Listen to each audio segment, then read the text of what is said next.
Ayun, good afternoon guys mga kalapatid. So ngayong araw medyo parang hindi naman siya mainit, hindi rin naman naambon. So parang feeling ko mamaya pa to ulan, no? Medyo masama ang panahon eh. So merong isang subscriber natin na pupunta daw ngayon dito para umarbor ng ibon. So bigyan na natin kung darating man. Sabi ko puntahan lang ako dito, dalawin ako.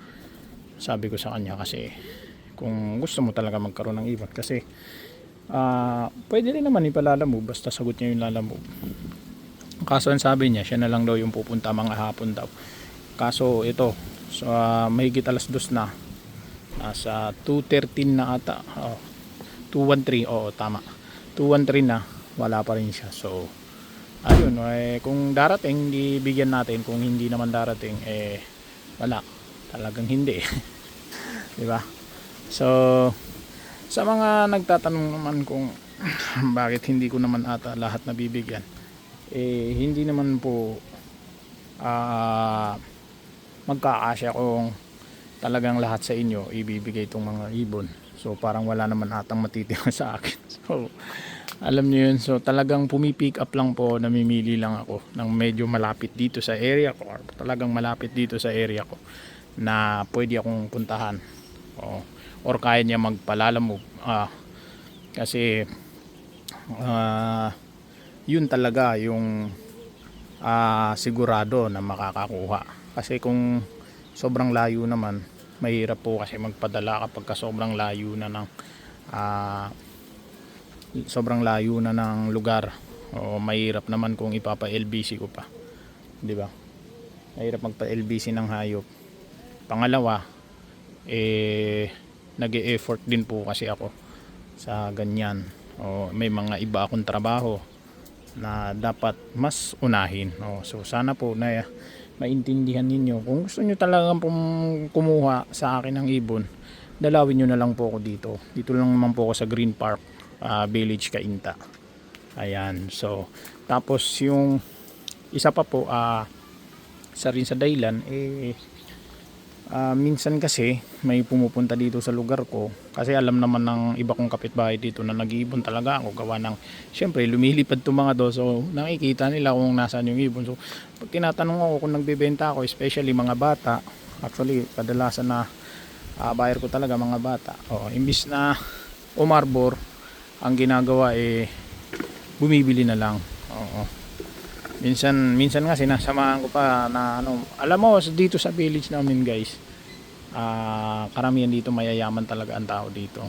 So hindi sa kanila uso ang arbor. So hindi sa kanila uso yung magtanong ng kuya, pahingi pong kalapati. Hindi ganun ang tanong nila, kuya magkano po ang kalapati.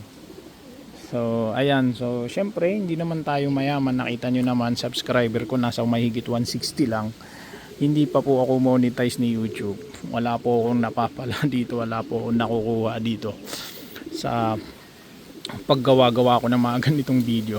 So pag may dumadaan sa akin dito at gusto na lang bilhin, or pag may nagchat-chat sa akin na gustong bumili ng ibon, pinapatulan ko na po. Opo, pasensya na ho. Pag kami nang-arbor or nangihina or bibili, pag nagkasabay yan, pasensya na po, pero mas pinipili ko talaga yung bibili. Opo, kasi hindi naman po ako mayaman. Nagtatrabaho lang din po ako para mabuhay. Ayan. So ngayon kung meron namang nangihingi at malapit dito sa area ko, pumupunta, talaga pong binibigyan ko. Opo, pero hindi naman po lahat ng magaganda kong ibon. Pumipili lang din po ako ng pwede kong i-out. So sana po maintindihan po ng karamihan na hindi rin naman talaga pwedeng i-out lahat ng mga ibon ko. Gaya po na may mga sakit na yan, hindi ko po pinamimigay yan kasi ayoko naman po maging pangit yung tingin ng tao sa akin.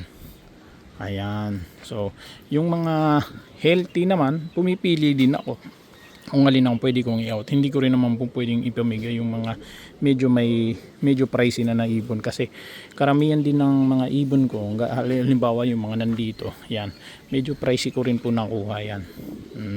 So yung iba naman dito, mga anak na nila, so yun siguro ina-out ko pa. Ayan. So yung mga naging anak nila. Tapos meron din ako, ang karamihan din ang ina-out ko dito yung mga breeder na nakuhaanan ko na ng YB. Ayan, para ma-share ko din sa iba. So ayan, so siguro tapos na po tayo ha. So wag po sanang maging issue to sa inyo. Wag po sana kayo magalit sa akin. So pasensya na po kung hindi yung iba na nanga-arbor sa akin hindi ko na nabibigyan ng pansin. Okay, so ba't nga ba? Sige, so sige, maiba tayo ng topic guys. Itong vlog na to para to sa mga baguhan na nangangalapate. Ayan. So lagi namang baguhan kasi ako baguhan lang din ako so bakit kalapate? Kasi nung bata po ako, lagi kong sinasabi sa mga vlog ko, okay, upo muna ako. Lagi kong sinasabi sa mga vlog ko, hilig ko na po ang pagkakalapate. Yan. Opo, hilig ko na po ang pagkakalapate. Actually, bata pa ako, nakahiligan ko na talaga yan. Kawawa yung iso. May sakit. Lagi ko pong sinasabi sa vlog ko yan. Bata pa ako, nakahiligan ko na ang pag-iibon.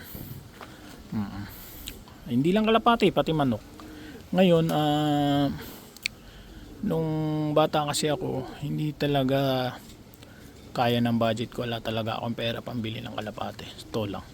Bumibili ako sa mga pabrika lang. Okay. So hindi ako nakakakuha ng magandang kalapate.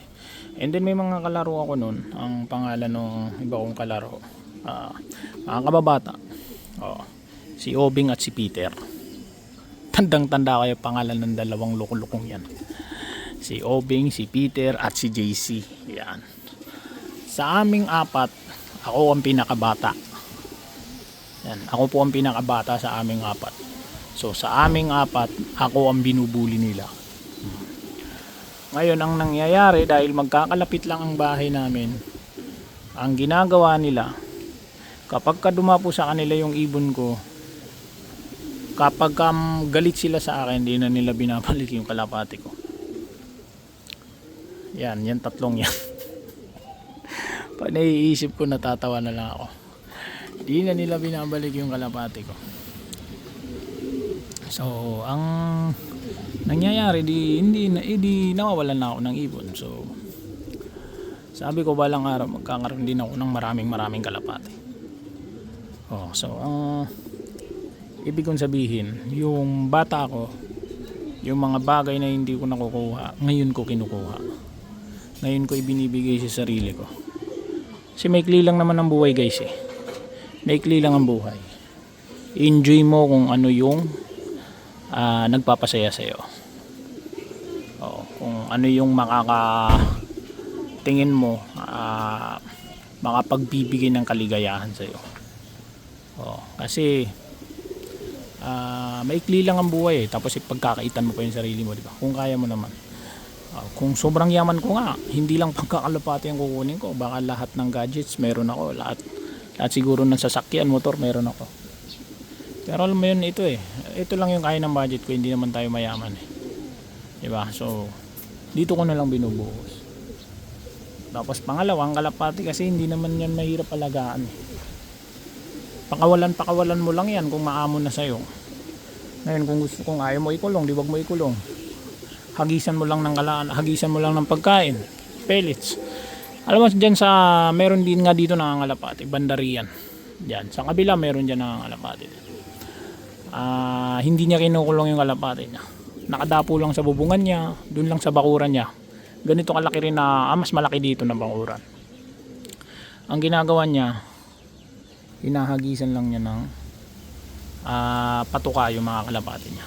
So hindi kasi mahirap alagaan talaga ang kalapati. Pangatlo, ang kalapati hindi kayo iiwan yan. Hindi kayo iiwan ng kalapati. Kahit saan pa yan. Mapadpad. Babalik at babalik sa'yo yan. Lalo kung matalino ang kalapati. So ayun, so medyo napadrama ata yung usapan natin ngayon kasi nagpapalipas oras lang ako kasi inaantay ko nga yung isa nating subscriber na aarbor daw ng kalapate. So ayun lamang po, dito ko na po ulit putulin ang ating video. Okay, so dinagdagan ko lang yung vlogs ko, nag-share lang ako ng konting story kung bakit ako mahilig sa kalapate at kung bakit ako hanggang ngayon nangangalapate pa rin. So yun lamang po guys, pa-subscribe sa mga bago at sa mga hindi pa nagsasubscribe, pa-subscribe na po. Napakalaking bagay po nito sa akin.